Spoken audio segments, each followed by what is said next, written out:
12 মাসে 13 পার্বণ লেগেই আছে।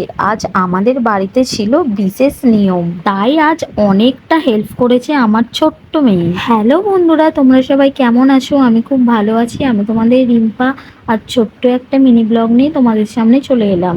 আমার ব্লগগুলো কেমন লাগছে আমাকে একটু জানিও। সকালবেলা ঘুম থেকে উঠেই বিছানাটা একটু গুছিয়ে নিলাম, তারপরেই তো আমার চালু হবে সারাদিনের সমস্ত কাজ। পার্বণের দিনে আমাদের কাজের শেষ নেই। সকাল থেকে শুরু করে যাবতীয় কাজ বাজ, সাথে ঘর দোয়ার থেকে শুরু করে বাসন ধোয়া, ঘর গোছানো, সব কিছু মিলিয়ে তার সাথে ছিল আজকে হচ্ছে ধোয়াধুয়ি। আমরা যে রান্না বান্না করি শিল নোড়া থেকে বটি থেকে সব কিছুই ধুতে হয় আজকের দিনে। আজ থেকে 3 দিন আমাদের বাড়িতে নিরামিষ হবে। মাছ, মাংস, ডিম এগুলো কিছুই খাওয়া যাবে না। তাই আজকে অনেকটা কাজ ছিল বলে মেয়ে আমাকে কাজে হেল্প করেছে। দেখো কত বাসন ধুয়ে দিয়েছে। তারপর এই যে ডিপে ডাপা সব ধোয়া হয়েছে। অনেকদিন ধরেই এই বিছানার চাদরগুলো জমিয়ে রেখেছিলাম, কাচবো কাচবো করে কাচা হচ্ছে না, রোজেরই বৃষ্টি পড়ছে। আজকে তাই ওয়েদারটা ভালো ছিল, আজকে এত কাজের চাপের মধ্যেও এই কাজটা আমি করে নিলাম। আজকে না করলে জানি না কাল কি হবে, তাই আজকেই করে নিলাম। দেখো মেয়েও আমার সাথে আবার কাজে লেগে পড়েছে কিভাবে।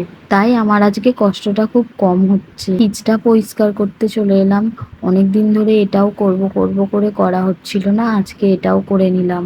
কেননা আজকে সব কিছুই আমাদের পরিষ্কার করতে হয়। যখন সব কিছু জিনিস পরিষ্কার করার পর ঝকঝকে দেখায় তখন মনটা কত ভালো লাগে। যখন কাজগুলো করি তখন হয়তো কষ্ট হয়, কিন্তু যখন সবকিছু হয়ে যাওয়ার পর এরকম ঠিক দেখতে লাগে তখন মনটা খুব ভালো লাগে। আবার মা রান্না করবে তাই সবজি কাটতে চলে এলাম। তাই তাড়াতাড়ি করে সবজিগুলো কেটে নিলাম, কারণ মা রান্না বসাবে। আজকে ঠাকুরকে দেয়া হবে ভাত।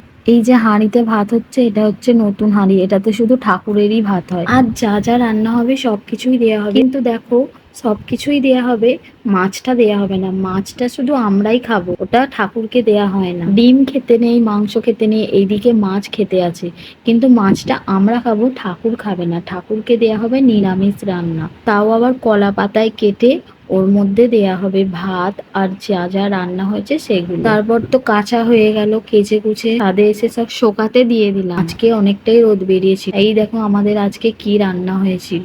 ভাত, কাঁকরোল ভাজা, মাছের ঝাল, মেয়ের জন্য মাছ রেখে দিয়েছি, কপির তরকারি, ডাল।